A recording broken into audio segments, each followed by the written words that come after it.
তবুও জীবন চলছে জীবনের নিয়মে।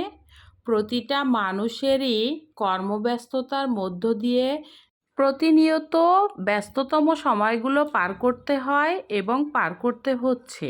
হ্যাঁ, অনেক গরম, চারদিকে যে পরিমাণ গরম, আসলে গরমে কোনো কিছুই ভালো লাগছে না। তারপরেও বন্ধুরা, নিয়ম অনুযায়ী আবারও চলে আসলাম আপনাদের মাঝে একটা রান্নার ভিডিও নিয়ে।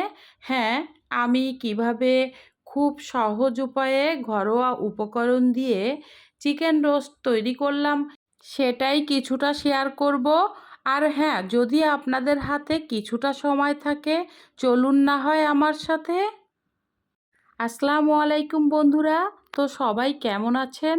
নিশ্চয়ই অনেক ভালো আছেন। তারপরও বলবো না, একটু খারাপ আছেন, কারণ চারিদিকে প্রচণ্ড গরম। আমরা বাইরে যারা বের হচ্ছি, প্রচণ্ড পরিমাণে রৌদ্রের তাপ, খুবই কষ্ট হচ্ছে আসলে সবারই কম বেশি।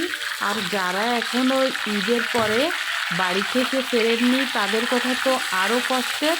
অনেকেই আপনারা ঈদ করতে বাড়িতে চলে গিয়েছেন, তো তাদের জন্য অনেক অনেক দোয়া রইল। আল্লাহ যেন তাদেরকে সুস্থভাবে আবারও নিজ নিজ গন্তব্যে পৌঁছে দেয়।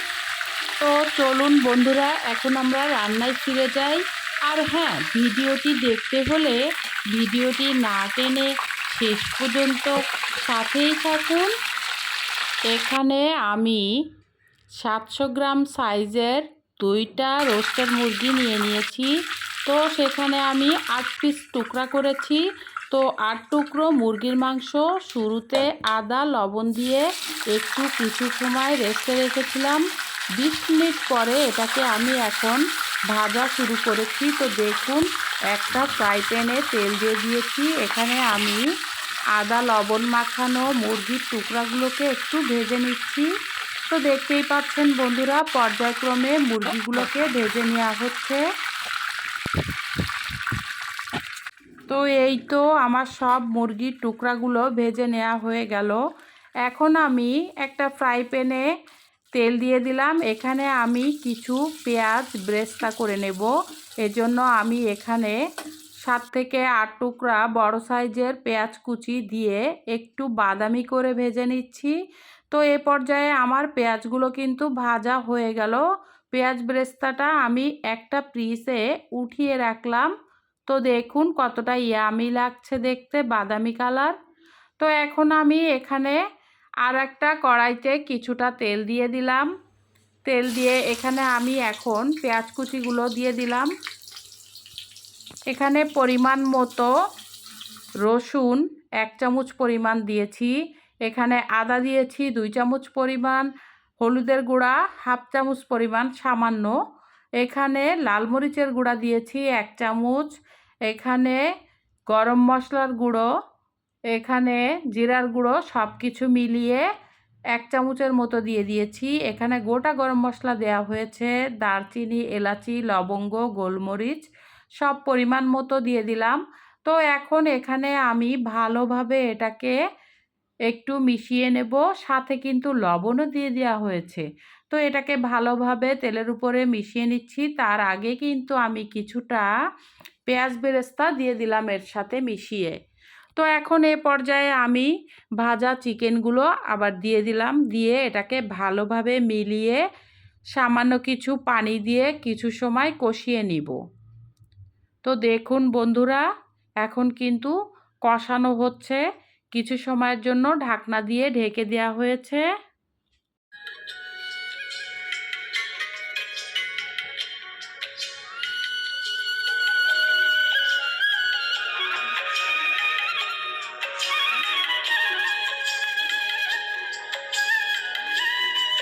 এ পর্যায়ে আমি ঢাকনাটা উঠিয়ে কিছুটা টক দই দিয়ে দেব।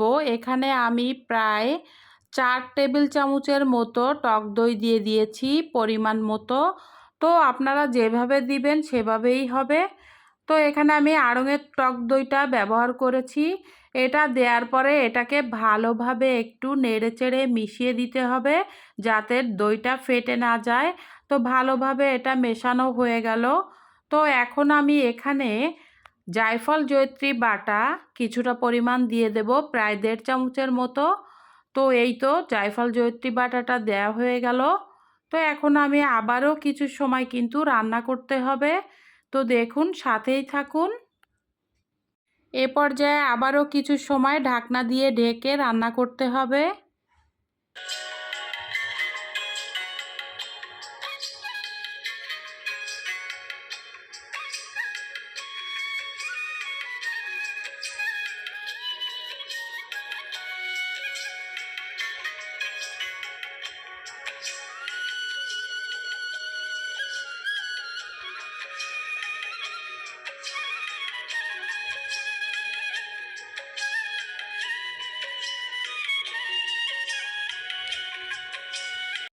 এখন আমি এখানে 1 টেবিল চামচ পরিমাণ টমেটো সস দিয়ে দিলাম।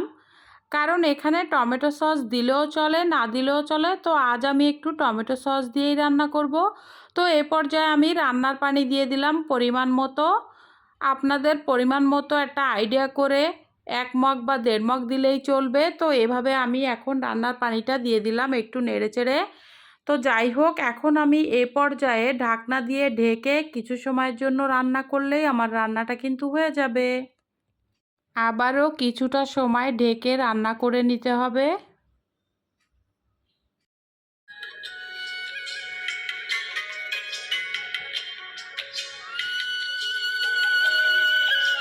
এক চামচ পরিমাণ চিনি দিয়ে দেয়া হলো।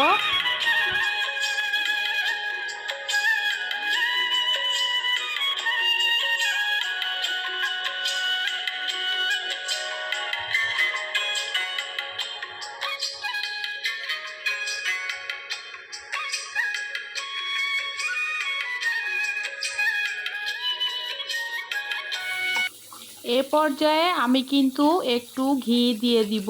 তো ঘিটা হলো নিজের পরিমাণ মতো, আমি এখানে 4 চামচ পরিমাণ ঘি দিয়ে দিয়েছি।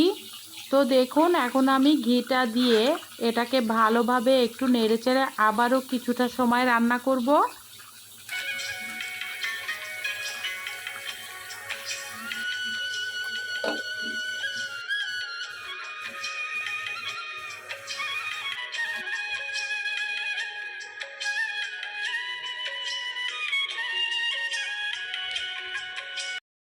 এ পর্যায়ে আমি এখন কাঁচামরিচ দিয়ে দিব 6-7 টুকরার মতো। তো দেখুন, আমার রান্নাটা কিন্তু শেষ পর্যায়ে চলে এসেছে বন্ধুরা। তো এখন আমি আবারও কিছু সময়ের জন্য ঢাকনা দিয়ে ঢেকে দিব।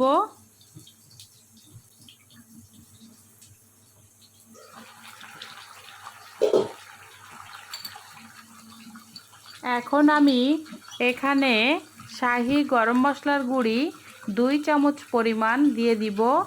আর হ্যাঁ বন্ধুরা, যে কোনো রান্নায় শাহি গরম মশলার গুঁড়ি বা গরম মশলার গুঁড়ি যেটাই দেন না কেন, দেওয়ার পরে কিন্তু ঢাকনা দিয়ে কিছু সময় ঢেকে রাখলে ফ্লেভারটা আর বাইরে যায় না। তো এ পর্যায়ে আমি কিছু সময় পর উঠিয়ে নিলাম ঢাকনাটা। তো দেখুন এখন কতটা ইয়ামি লাগছে। আর এখানে কিন্তু আমি পেঁয়াজ বেরেস্তার কিছু অংশ রেখে দিয়েছিলাম, তার থেকে কিছু পরিমাণ এখানে আমি কিন্তু এখন দিয়ে দিব। তো এই তো পেঁয়াজ বেরেস্তা কিন্তু দেয়া হয়ে গেল। তো এ পর্যায়ে আমি আবারও কিছু সময় ঢেকে রাখবো। তো দেখুন,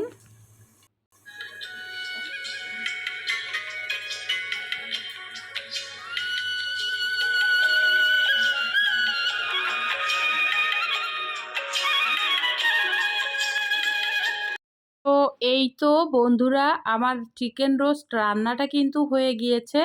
তো এ পর্যায়ে আমি একটু দেখে নিলাম, আবারও কিছু সময়ের জন্য ঢাকনা দিয়ে ঢেকে দিয়েছিলাম। তো দেখুন কতটা ইয়ামি হয়েছে।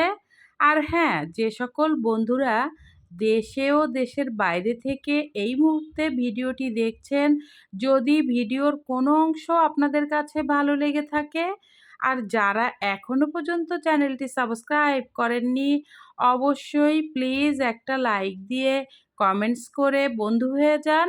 আর হ্যাঁ, যারা সাবস্ক্রাইব করেননি তারা অবশ্যই চ্যানেলটি সাবস্ক্রাইব করে পাশে থাকুন। আর হ্যাঁ, আমার যারা নিয়মিত ভিডিও দেখছেন, যারা সুন্দর সুন্দর কমেন্টস রাখেন, প্রত্যেকের প্রতি লিমাস জার্নি পরিবারের পক্ষ থেকে জানাচ্ছি অনেক অনেক দোয়া ও ভালোবাসা।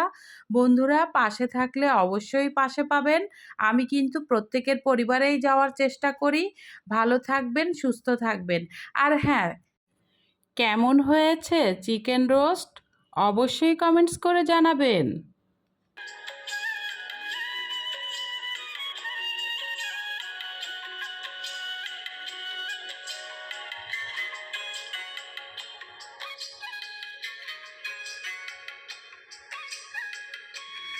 Thanks for watching this video, Lima's Journey.